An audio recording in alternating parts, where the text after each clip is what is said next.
আজকের গল্প বড়দিন। লেখা ও পাঠ অমিতাভ রায়। পরিবেশনা রবিবারে ও অবসরে গল্প পাঠ। এই বছরের শেষ প্রান্তে প্রায় চলেই এসেছি।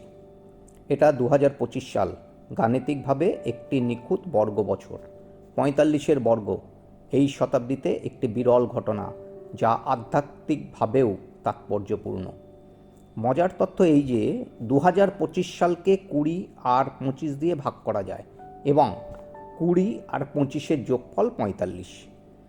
ঐতিহাসিকভাবে গুরুত্বপূর্ণ পূর্ণবর্গ কিছু বছরগুলির মধ্যে রয়েছে 1936, 1849, 1600 এবং 1225। এই বছরগুলিতে চিকিৎসা, মহাকাশ অনুসন্ধান, প্রতিরক্ষা এবং প্রযুক্তিতে অগ্রগতির প্রতিশ্রুতি দেয়। ইংরেজিতে এই সংখ্যাগুলো পারফেক্ট স্কোয়ার নামে পরিচিত। জীবনের পারফেক্ট স্কোয়ারের বিশেষ অর্থ, যা তাৎপর্যপূর্ণ মুহূর্তকে নির্দেশ করে এবং এটি একটি নিখুঁত সংখ্যার মতন নিখুঁত এবং সম্পূর্ণ। এটি জীবনযাত্রার এমন একটি পর্যায় হতে পারে যখন সব কিছু সাজানো গোছানো এবং সঠিক বলে মনে হয়। কিছু ক্ষেত্রে এটি একটি প্রতীকী অর্থ বহন করে এবং জীবনের সঠিক পথ চলার ধারণাটি বোঝায়। আজ 2016-এর মার্চ মাসের শুরুর দিকের একটা সত্য ঘটনা নিয়ে গল্প বলবো। সালটা মোটেও পারফেক্ট স্কোয়ার নয়, কিন্তু জীবনের পারফেক্ট স্কোয়ারের ঘটনাটার জন্য সালটাকে অনেকেই মনে রেখেছে। নুরা আরকাভাজি এবং ববি দোদেভস্কির ঘটনাটি ঘটেছিল মেসিডোনিয়ার সীমান্তে, যখন ইরাকের শরণার্থী নুরা এবং মেসিডোনিয়ার পুলিশ ববি একে অপরের প্রেমে পড়েন। ঘটনার শুরুটা মোটেও প্রেমময় ছিল না।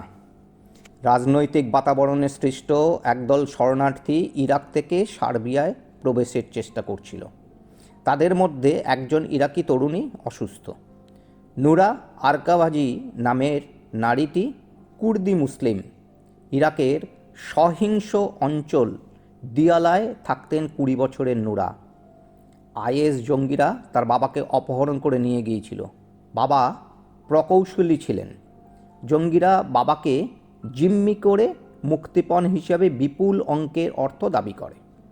একদিন নুরা তার ভাই বোন ও মা বাবার সাথে বাড়িঘর ছেড়ে পশ্চিমের দিকে দীর্ঘ যাত্রা শুরু করেন।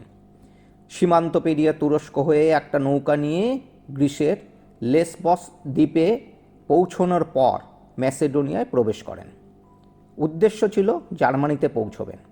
তাদের সঙ্গে শত শত অভিবাসী পরিবার আসছিল। তার স্বপ্নটা ছিল সাদামাটা। পরিবারের সঙ্গে জার্মানিতে নিরাপদে দিনগুলো পার করে দিতে চেয়েছিলেন। ভাবতেও পারেননি ম্যাসিডোনিয়ার সীমান্তে জীবনের মোড় ঘুরে যাবে। আরেকজন ম্যাসিডোনিয়ার পুলিশ। সীমান্ত রক্ষার দায়িত্ব ছিল তার কাঁধে। ববি নুরাকে যখন প্রথম দেখেছিলেন, সেটা বৃষ্টি দিনের কথা। দুই বলকান দেশের মাঝখানে দাঁড়িয়েছিলেন নুরা। ঘটনাচক্রে ববি তখন সহকর্মীর সঙ্গে পালা বদল করে সীমান্ত প্রহরার দায়িত্ব নিয়েছিলেন। বলকান দুই দেশের মধ্যে নোম্যান্স ল্যান্ডে দাঁড়িয়েছিলেন নুরা। ববির দায়িত্ব পালনের সময় শেষ হয়ে গিয়েছিল। এরপরও তিনি এক সহকর্মীর সঙ্গে কাজ করছিলেন। কাজ শেষ হওয়ার পর সেখানে থাকাকে নিয়তেই বলে মানেন 35 বছরের ববি।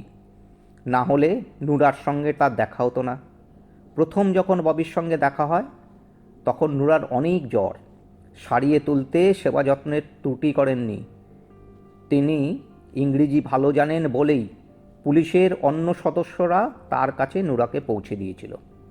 ববি তখন নুরাকে বলেছিলেন, চিন্তা করো না, তোমার জীবনে সব কিছু সুন্দর হবে। উদ্বিগ্ন নুরা সীমান্তে দায়িত্বরত পুলিশদের কাছে জানতে চেয়েছিলেন কখন সার্বিয়া যেতে পারবেন।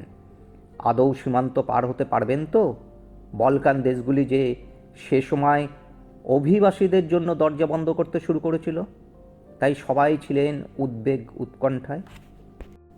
তাভানভস আশ্রয় শিবিরে অভিবাসীদের সীমান্ত পার হতে অপেক্ষা করতে হয়েছিল। কয়েকটা দিন স্থানীয় আশ্রয়কেন্দ্রে ছিলেন নুরা। তখন এই যুগল একসঙ্গে অনেক সময় কাটালেন। ববি আগেও দুটো সংসার করেছেন, বিচ্ছেদ হয়ে গেছে। নুরাকে দেখে তার মনে হয়েছিল জীবনে বিশেষ কাউকে পেয়েছেন। নুরা ও তার মাকে কাছের বাজারে নিয়ে যেতেন ববি। তাদের জন্য খাবার ও কাপড় কিনে দিতেন। নুরা 6টি ভাষা জানতেন। স্থানীয় রেড ক্রস বাহিনীকে সহায়তা করতেন। অন্য পুলিশদের তুলনায় ববি অভিবাসীদের সঙ্গে ভালো ব্যবহার করতেন, আর সেটি দেখেই মুগ্ধ হয়েছিলেন নুরা। এপ্রিল মাসের এক সন্ধ্যায় নুরাকে রেস্তোরাঁয় আমন্ত্রণ জানান ববি।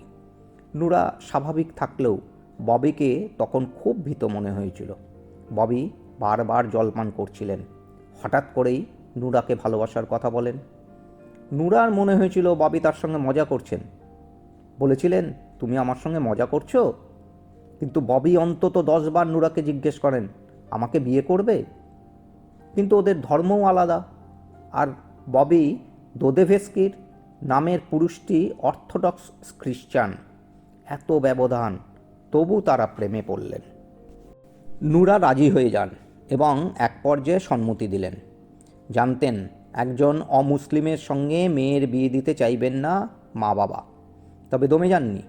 স্পষ্ট করে মা বাবাকে জানালেন ভালো একজন মানুষকে জীবনসঙ্গী হিসেবে বেছে নিয়েছেন, আর তাকেই তিনি বিয়ে করবেন।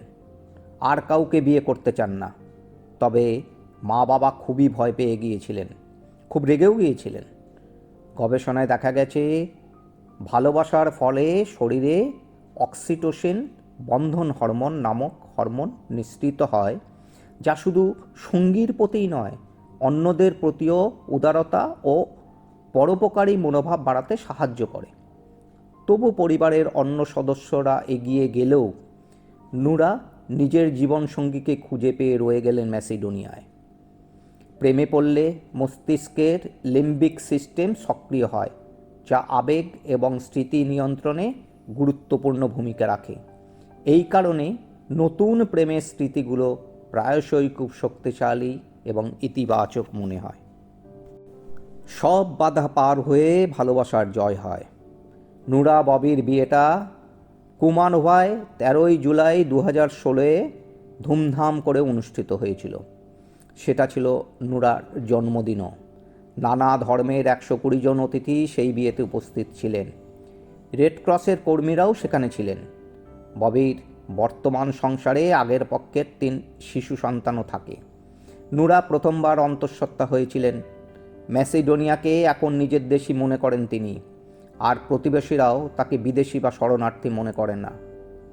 নুরা ও ববি যে শহরে থাকেন সেখানে ম্যাসিডোনিয়ার বিভিন্ন জাতিগোষ্ঠীর বসবাস। মুসলিম, আলবেনিয়ান, সার্বীয়, রোমানীয়, তুর্কি এবং বিভিন্ন দেশ ও সংস্কৃতির মানুষ সেখানে মিলেমিশে থাকে। ববি ও তার আগের পক্ষের 3 সন্তানের সঙ্গে নুরা থাকেন। নুরা এখন নিজের মা, বাবা, ভাই বোনকে নিয়ে কথা বলতে অনিচ্ছুক। তবে তারা জার্মানিতে ভালো আছেন জেনে নিশ্চিন্ত। ফেলে আসা দিনের কথা মনে পড়ে নুরার। নিজ দেশ ইরাকের কথা মনে পড়ে। প্রতিবেশীদের আতিথেয়তা সে দুঃখ ভুলিয়ে দেয়। নুরা বলেন, মনে হয় এটাই আমার দেশ। এখানে জীবন অনেক সহজ। এখানে কেউ আমাকে শরণার্থীর চোখে দেখে না। ম্যাসিডোনিয়ার উত্তরাঞ্চলীয় শহর কুমানোভায় ছোট্ট অ্যাপার্টমেন্টে বসে চা খেতে খেতে ববির সাথে গল্প করেন। ববি নুরাকে নিয়ে সুখেই সংসার করছেন। সে সময়ের কথা বলতে গিয়ে হেসে ফেলেন নুরা। আর ওই অস্থির সময়ের মধ্যেও ববি মুগ্ধ চোখে বারবার তাকান নুরার দিকে। যে তরুণী ইরাকের দিয়ালা প্রদেশে থাকতেন, বর্তমানে কুমানোভো শহরে নিজেদের ঘরে ক্রিসমাস ট্রি সাজাচ্ছেন। সামনে যে বড়দিন আসছে, যদিও ওদের কাছে প্রতিটি দিনই বড়দিনের মতোই আনন্দের।